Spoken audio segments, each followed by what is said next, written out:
नमस्कार, एक बार फिर से आप सभी का स्वागत है। दोस्तों, आज का वीडियो आपके यूपी टेट एग्जाम के लिए काफ़ी ज़्यादा इंपॉर्टेंट है, क्योंकि इस वीडियो में आज हम संस्कृत का पूरा रिवीजन करेंगे। तो आप सभी लोग यह वीडियो ध्यान से देखिए, क्योंकि इसमें आपको हर टॉपिक से प्रश्न देखने को मिलेगा। तो एक एक प्रश्न आपको अच्छे से देखना है, उन्हें समझना है और उसका उत्तर भी बताना है। तो चलिए शुरू करते हैं। और पहला प्रश्न आपके सामने है, अकुह विसर्जनीय नाम उच्चारण स्थानम किम। इसमें आपको बताना है कि अकुह विसर्जनीय नाम का उच्चारण स्थान क्या है, मूर्धा, ओष्ठ, कंठ या तालु। दोस्तों, आप सबको एक सूत्र याद होगा, वह सूत्र है अकुह विसर्जनीय नाम कंठः। अकुह विसर्जनीय नाम से कंठ होता है, कंठ का सूत्र है यह अकुह विसर्जनीय नाम। तो यहाँ पे आपका सही हो जाएगा कंठः, सही हो जाएगा सी ऑप्शन।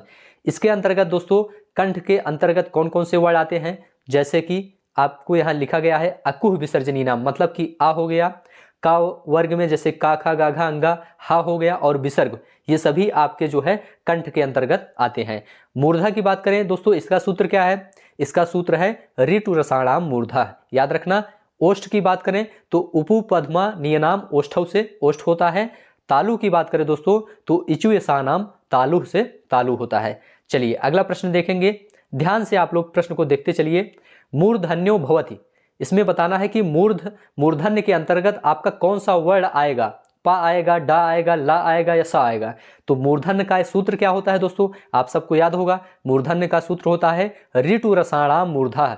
मतलब कि क्या होता है, ऋतु रसाणाम मूर्धा, मतलब कि री हो गया, और टा वर्ग में टा, ठा, डा, ढा, अड़ा, ये सभी आपके मूर्धा होते हैं। ठीक है, तो यहाँ पे आप देखेंगे डा वर्ड आया हुआ है, डा जो है ये टा वर्ग में आएगा, टा, ठा, डा, तो इसका मतलब आपका यह मूर्धा है। ठीक है, चलिए अगला प्रश्न देखेंगे। ध्यान से आप प्रश्नों को देखते चलिए और अच्छे से आपका तैयार भी हो जाएगा और अच्छे से आप लोग प्रैक्टिस भी कर लेंगे। यण प्रत्याहार में क्या होता है, यण प्रत्याहार में कौन कौन से वर्ड आते हैं आपको यह बताना है। तो दोस्तों देखिए, इसमें यण प्रत्याहार के अंतर्गत आपका या, रा, ला, वा आता है। क्या आता है, या, रा, ला, वा। इसे याद रखना, इंपॉर्टेंट प्रश्न है, कई बार पूछा जा चुका है और पूछा भी जाता है। यण प्रत्याहार के अंतर्गत आपका या, रा, ला, वा आता है। अगर आपसे पूछे कि संस्कृत में कुल कितने प्रत्याहार होते हैं, तो आप बताएंगे कुल 43 प्रत्याहार होते हैं। ठीक है, चलिए अगला प्रश्न अब हम देखेंगे। ध्यान से आप प्रश्न को देखते चलिए। काद्यो मावसाना संति, काद्यो मावसाना से क्या होता है, क्या यह अर्धस्वर होता है, कि स्पर्श होता है, कि तालव्य होता है, कि मूर्धन्य होता है। तो आपको दोस्तों याद होगा, काद्यो मावसाना स्पर्शाह सूत्र से यहाँ पे स्पर्श हो जाएगा, ये जो है स्पर्श संज्ञक होता है। देखिए, काद्यो मावसाना का मतलब होता है कि का वर्ड से लेकर के, कहाँ से, का से लेकर के माँ तक का जो वर्ड होता है दोस्तों, वह स्पर्श संज्ञक होता है। कौन सा होता है, का से लेकर के माँ तक का जो वर्ड होता है वह आपका स्पर्श संज्ञक होता है। इसलिए आपको यहाँ पे काद्यो मावसाना से स्पर्श आपका सही हो जाएगा। अगला प्रश्न है, राम शब्द के तृतीय एक वचन का रूप बताइए। तो राम शब्द का रूप आपको याद कर लेना है, इंपॉर्टेंट है। तृतीय एक वचन इसका क्या होगा, रामेण होता है। यहाँ नीचे विकल्प में आपको मिलेगा रामः रामेण, रामम रामेश, में आपका सही क्या हो जाएगा, रामेण हो जाएगा। दोस्तों इसको ध्यान रखना। देखिए प्रथमा में कैसे इसका रूप चलता है, प्रथमा में चलता है रामः रामौ रामा, द्वितीय में रामम रामौ रामान, और तृतीय में दोस्तों रामेण रामाभ्याम रामाय चलता है। इसलिए तृतीय एक वचन आपका रामेण यहाँ पे सही है। अगला प्रश्न है आपके सामने, लता शब्द के सप्तमी विभक्ति एक वचन का रूप क्या होता है, आपको बताना है। तो यहाँ पे देखिए दोस्तों, लता शब्द के सप्तमी विभक्ति का एक वचन का रूप आपका क्या होगा, लतायाम हो जाएगा। इसको ध्यान रखना, लतायाम यहाँ आपका सही हो जाएगा। तो लता शब्द जो है यह जो दोस्तों बालिका के रूप में चलता है, रमा की तरह चलता है इसका रूप, इसको भी ध्यान रखना। लता का जो रूप है बालिका और रमा के तरह ही चलता है। माता रूप का मूल शब्द क्या है, क्या अकारांत है, इकारांत है, अकोरांत है या ऋकारांत है। तो आप कहेंगे यह ऋकारांत है, इसका मूल क्या है, ऋकारांत। इंपॉर्टेंट प्रश्न है, माता रूप का मूल शब्द क्या होता है, ऋकारांत होता है, इसको याद रखना। तो सभी प्रश्न यहाँ पे इंपॉर्टेंट हैं, ऐसे ही प्रश्न आपको एग्जाम में देखने को मिलेगा, तो ध्यान से आप लोग देखते चलिए। पुष्पम में लिंग है, पुष्पम में आपको कौन सा लिंग है, क्या पुल्लिंग है, स्त्रीलिंग है, नपुंसक लिंग है। तो आप कहेंगे पुष्पम में दोस्तों नपुंसक लिंग है। कौन सा लिंग है, नपुंसक लिंग है। ऐसे ही दोस्तों अगर आपसे पूछे मुख में कौन सा लिंग है, या फिर जो है नयन में या वन में, तो आप कहेंगे इन सब में आपका नपुंसक लिंग है। ठीक है, चलिए अगला देखेंगे। नदी शब्द के द्वितीय विभक्ति बहुवचन का रूप क्या होता है? तो नदी का रूप आपको याद करना चाहिए। नदी का प्रथम में क्या चलता है दोस्तों? नदी, नद्यो, नद्यः चलता है। द्वितीय में आपका चलता है नदीम, नद्यो, नदीः चलता है। तो नदी आपका इसमें सही हो जाएगा। द्वितीय बहुवचन आपका क्या होगा दोस्तों? नदीः होगा। तो ध्यान से आप लोग देखते चलिए। मया पद किस शब्द का तृतीया है? मया पद किस शब्द का तृतीया एक वचन का रूप है? आपको बताना है। मया पद किस शब्द तृतीया एक वचन का रूप क्या होगा? आपको बताना है। आपका जवाब होगा दोस्तों युष्मद। क्या होगा?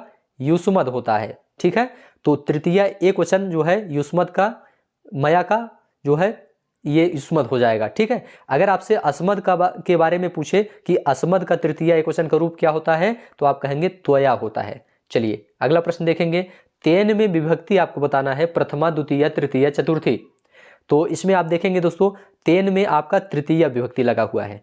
कौन सी विभक्ति है? तृतीय विभक्ति आपका इसमें सही है। देखिए दोस्तों, तेन शब्द जो है ये तत् शब्द का रूप के अंतर्गत आता है। कैसे आता है? जिससे कि तत् का रूप कैसे चलता है? सह तौ ते, तम तौ तान, तेन ताभ्याम तय। तो तेन जो है ये तृतीय एक वचन का रूप है। ठीक है, तो तृतीय आपका सही है। आगे चलते हैं। युष्माकम गृहम कुत्र अस्ति, इस वाक्य में सर्वनाम क्या है आपको बताना है। तो युष्माकम, इसमें आपका सर्वनाम दोस्तों युष्माकम आपका सर्वनाम है, इसे ध्यान रखना। ठीक है, और अगर इसमें देखें दोस्तों सर्वनाम किसे कहते हैं, तो आप कहेंगे जो संज्ञा के बदले प्रयुक्त होता है उसे हम सर्वनाम कहते हैं। तो यहाँ पे जो गृहम लिखा गया है दोस्तों, इसको ध्यान रखना। गृहम आपका इसमें क्या है? तो आप कहेंगे गृहम इसमें जो है कर्म कारक संज्ञा है, और कुत्र आपका जो है अव्यय है। ठीक है, ठीक, इसे भी ध्यान रखना। अस्ति आपका क्या है? क्रिया है। चलिए अगला प्रश्न देखेंगे। ऊपर जाता है के लिए संस्कृत में क्रिया प्रयुक्त होती है। कौन सी क्रिया प्रयुक्त होती है आपको बताना है। आपका जवाब होगा उदगच्छति। सी ऑप्शन आपका राइट है। उदगच्छत का मतलब होता है ऊपर जाता है। अगर आपसे पूछे निर्गच्छत का मतलब क्या होता है, तो आप कहेंगे निकल कर जाता है। प्रतिगच्छत का मतलब पूछेगा तो आप कहेंगे पीछे पीछे जाता है। अवगच्छ का मतलब, अवगच्छत का मतलब पूछेगा तो आप कहेंगे नीचे जाता है। ठीक है, तो ध्यान से देखते चलिए। अव्यय शब्द समूह कौन से हैं आप बताइए। इसमें आपका जवाब क्या होगा दोस्तों? आपका जवाब होगा इसमें सर्वत्र, अधुना, उपरि, ये तीनों आपके अव्यय शब्द हैं दोस्तों।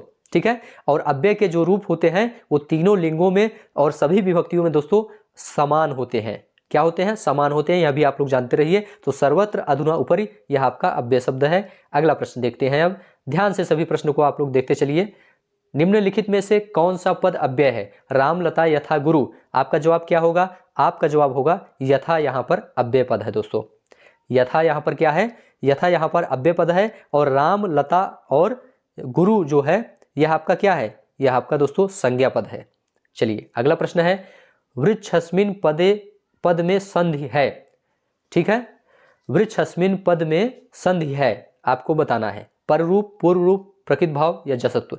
यहाँ पे आप देखेंगे दोस्तों जो यश की तरह चिन्ह बना हुआ है, ये जिस शब्द में बना होगा तो समझ जाना कि वहाँ पे क्या है? पूर्व रूप संधि है। ये ट्रिक है, इसको ध्यान रखना। एंग पदांत, पदांतादति सूत्र से यहाँ पे पूर्व रूप संधि हुआ है, तो यहाँ पे पूर्व रूप संधि आपका सही है। उत्तर धन अचला अत्र संधि कार्य, मतलब कि इसमें आपका संधि क्या होगा? उत्तर धन अचला बराबर क्या होगा? आपका जवाब होगा दोस्तों उत्तरांचला होता है। क्या होता है? उत्तरांचला आपका सही हो जाएगा। यह दीर्घ संधि का उदाहरण है। दीर्घ संधि का सूत्र होता है दोस्तों अकः सवर्णे दीर्घः। तो ध्यान से आप देखते चलिए, सभी चीजें आपकी क्लियर होती चलेंगी। नयके में संधि आपको बताना है, गुण संधि, दीर्घ संधि, वृद्धि संधि, यण संधि। दोस्तों आप कहेंगे यहाँ पे दो मात्राएं आई हुई हैं, ट्रिक आपका क्या लगेगा? वृद्धि संधि हो जाएगा। वृद्ध संधि, वृद्ध रेचि सूत्र से यहाँ पे वृद्ध संधि हुआ है। इसका संधि विच्छेद नयके का क्या हो जाएगा दोस्तों? ना धन एके बराबर नयके। अगला प्रश्न है। मनोरथा में कौन सी संधि है आपको बताना है। स्वर संधि, व्यंजन संधि, विसर्ग संधि या प्रकृत भाव। आप कहेंगे इसमें आपका विसर्ग संधि का उदाहरण है। मनस धन रथा बराबर मनोरथा, यह आपका दोस्तों विसर्ग संधि का उदाहरण है। चलिए अगला प्रश्न देखते हैं। उपेंद्र शब्द का संधि विच्छेद क्या होगा दोस्तों? उपेंद्र शब्द का संधि विच्छेद, तो उपधन इंद्र बराबर क्या होता है? उपेंद्र। यह जो है गुण संधि का उदाहरण होता है दोस्तों, आदगुण सूत्र से इसमें बनता है। तो उपधन इंद्र बराबर क्या होगा? उपेंद्र आपका सही हो जाएगा। बी ऑप्शन आपका इसमें राइट हो जाएगा, उपधन इंद्र। चलिए अगला प्रश्न है। नायकः का संधि विच्छेद क्या होगा? नायकः, इसका संधि विच्छेद होता है दोस्तों नय धन अकः बराबर नायकः। स्वर संधि का उदाहरण है नय धन अकह बराबर क्या होता है, नायकः होता है, यह स्वर संधि का उदाहरण है। इसी तरह से गायकः भी होता है, नायकः भी होता है। चलिए अगला प्रश्न है, 79 की संस्कृत संख्या नहीं है, आपको बताना है। तो 9 सप्तति है, 79 है, 79 है या 69? आपका जवाब होगा दोस्तों इसमें 69 है। यह जो है 79 की संस्कृत संख्या नहीं है। कौन? 69। यह किसकी है? यह 69 की है, 69 की है दोस्तों, ठीक है। और 9 सप्तति है, 79 है, 71 है, यह जो है 79 का संस्कृत शब्द है, ठीक है। पंचविंशति शब्द का हिंदी अर्थ क्या है, आपको बताना है। पंचविंशति, आपका जवाब होगा दोस्तों, इसे हम 25 हिंदी में बोलते हैं। पंचविंशति को क्या बोलते हैं? 25 बोलते हैं। इसे याद रखना। 15 की बात करें तो इसे हम पंचदशः बोलते हैं या पंचदश बोलते हैं। 35 की बात करें तो पंचत्रिंशत् बोलते हैं इसे, और 50 की बात करें तो पंचाशत इसे बोला जाता है। अगला प्रश्न है, अक प्रत्याहार के अंतर्गत आने वाला वर्ड कौन सा है? अक प्रत्याहार के इंपॉर्टेंट प्रश्न ध्यान से देखिए। आ ई उ री ली दोस्तों, जो आपको पहला दिख रहा है आ ई उ री ली, ये आपका अक प्रत्याहार के अंतर्गत आता है। और दूसरा आ ई उ जो लिखा है दोस्तों, यह जो है अण प्रत्याहार के अंतर्गत आता है। और ली जो है इसका कोई प्रत्याहार नहीं होता है। चलिए अगला प्रश्न है, महान व्याकरणाचार्य पाणिनि ने संस्कृत की वर्णमाला को बांटा है, कितने खंडों में बांटा है? आपका जवाब क्या होगा इसमें? आपका जवाब होगा दोस्तों कुल 14 खंडों में बांटा है। इंपॉर्टेंट प्रश्न है, ध्यान से देखते चलिए। निम्न में से कौन सा स्वर नहीं है दोस्तों, आपको यह बताना है। तो इसमें आप देखेंगे आ भी स्वर है, ई भी स्वर है, री भी स्वर है, लेकिन ला जो है यह आपका स्वर नहीं है, ठीक है। यह क्या है? व्यंजन है। चलिए अगला प्रश्न देखेंगे, ता वर्ग का उच्चारण स्थान क्या है, आप लोग बताइए। ता वर्ग का उच्चारण स्थान, इसका सूत्र क्या होता है? लितु लसानाम दंतः। ता वर्ग क्या होता है? लितु लसानाम दंतः। यह दंत का उच्चारण स्थान है, इसका दंत के अंतर्गत ता वर्ग आता है, ठीक है। ता था दा धा ना बोलेंगे, इसमें दांत को स्पर्श करता है, तो दंत के अंतर्गत आपका इसमें आएगा। चलिए अगला प्रश्न हम देखेंगे, अंतःस्थ वर्ण है, अंतःस्थ वर्ण कौन से हैं, आपको बताना है। आपका जवाब होगा दोस्तों जो यण प्रत्याहार, जो यण होते हैं, जैसे कि या वा रा ला, ये जो है अंतःस्थ वर्ण के अंतर्गत आते हैं। अगर आपसे ऊष्म वर्ण के बारे में पूछेगा तो आप शाखा शाहा बताएंगे, ये सल प्रत्याहार के अंतर्गत आता है। और स्पर्श वर्ण आपसे पूछे तो का से लेकर मां तक जो होते हैं वो आपके स्पर्श वर्ण होते हैं। चलिए अगला प्रश्न है, ध्यान से सब प्रश्न को देखते चलिए। राजपुरुषः में समास आपको बताना है। राजपुरुषः में राजा का पुरुष, यहां आपका दोस्तों तत्पुरुष समास हो जाएगा। क्या हो जाएगा? तत्पुरुष समास। तत्पुरुष समास में कारक चिन्ह का लोप होता है, ध्यान रखना। और द्वंद्व समास में क्या होता है? और शब्द बीच में आ जाता है। कर्मधारय समास में विशेषण विशेष होता है। बहुब्रीहि समास में किसी तीसरे पद की ओर संकेत किया जाता है। तो ध्यान से सब देखते चलिए, आपका बहुत ही अच्छे से तैयार हो जाएगा। सीतारामों में समास आपको बताना है। तो सीतारामों में दोस्तों आपका द्वंद्व समास है, ध्यान रखना। सीतारामों का मतलब सीता और राम, तो और शब्द आ गया तो यहाँ आपका द्वंद्व समास हो जाएगा। अगला प्रश्न है, पीताम्बरः में समास आपको बताना है। पीताम्बरः में कौन सा समास है? आप कहेंगे दोस्तों इसमें बहुब्रीहि समास है। कैसे? पीताम्बरः है मतलब कि पीला है अंबर जिसका, पीला है वस्त्र जिसका, तो मतलब क्या हो जाएगा आपका? भगवान विष्णु, मतलब कि यहाँ पे तीसरे पद की ओर संकेत किया जा रहा है, इसलिए आपका यहाँ पे बहुब्रीहि समास हो जाएगा। महाकवि शब्द में समास आपको बताना है दोस्तों। महाकवि का मतलब होता है महान कवि, तो कवि कैसा है? महान है। यहाँ विशेषता बताई जा रही है, इसलिए आपका यहाँ पे क्या हो जाएगा? आपका हो जाएगा कर्मधारय समास। जहां पर विशेषण विशेष होता है दोस्तों, वहां पर कर्मधारय समास होता है। अगला प्रश्न है, जिस समास में पहला पद संख्यावाची हो वह समास क्या होगा? आप कहेंगे जिस समास में पहला पद संख्यावाची होता है वह हमारा दोस्तों द्विगु समास होता है, ध्यान रखना। और शब्द जिसमें आ जाता है वह द्वंद्व समास होता है। और विशेषण विशेष जिसमें होता है कर्मधारय होता है। तत्पुरुष में जो है कारक चिन्ह का लोप होता है। चलिए अगला प्रश्न है, प्रतिदिनम में समास आपको बताना है। प्रतिदिनम में प्रति अव्यय लगा हुआ है दोस्तों, इसलिए आपका यहाँ पे अव्ययी भाव समास हो जाएगा, ठीक है। तो ध्यान से आप देखते चलिए, सभी चीजें क्लियर हो जाएंगी। संस्कृत में उपसर्गों की संख्या कितनी होती है? अगर आपसे यह पूछे तो आपका जवाब क्या होगा? आपका जवाब होगा कि कुल 22 उपसर्ग होते हैं। संस्कृत में कुल 22 उपसर्ग होते हैं। अरविंदम शब्द का पर्याय क्या है? अगर आपसे यह पूछे तो आप कहेंगे दोस्तों अरविंदम शब्द का पर्यायवाची शब्द आपका क्या हो जाएगा, कमलम हो जाएगा दोस्तों, ध्यान रखना कमलम हो जाएगा। नीरम जो है जल का है, गगनम आकाश का है, वायु जो है ये पवन का है। ध्यान से देखते चलिए। पुत्री का पर्यायवाची आपसे पूछा जाए तो आप क्या कहेंगे, तनया, तनुजा, तनया या सुत। आप कहेंगे तनया होता है। क्या होता है, पुत्री का पर्यायवाची तनया होता है। तनय, तनया और तनुज, तनुजा और सुत ये जो है पुत्र का पर्यायवाची है। चलिए अगला प्रश्न है, क्षीर शब्द का अर्थ क्या होता है दोस्तों, आप लोग बताइए। जल, दूध, दही, समुद्र। आप कहेंगे क्षीर शब्द का अर्थ आपका क्या होता है, दूध होता है। ठीक है, तो आपका बी ऑप्शन आपका इसमें राइट हो जाएगा। अगला प्रश्न है, ये सभी प्रश्न आपके एग्जाम के लिए काफी ज्यादा इंपॉर्टेंट है। वीडियो अच्छा लग रहा हो तो चैनल को सब्सक्राइब करिए, कमेंट में लिखकर बताइए क्या यह आपके लिए इंपॉर्टेंट है या नहीं। तमह का विलोम शब्द क्या होता है, आप लोग बताइए। तो तमह का विलोम शब्द दोस्तों आपका क्या होगा, प्रकाश होता है। तमह अंधकार और प्रकाशा मतलब प्रकाश, उजाला। ठीक है, अधर्म जो है दोस्तों, अधर्म की अगर बात करें तो यह जो है धर्म का विलोम होता है। निषेध जो है यह विधि का विलोम होता है। सुलभा का क्या होता है विलोम, दुर्लभा होता है। ठीक है, चलिए ध्यान से सुनते चलिए, देखते चलिए।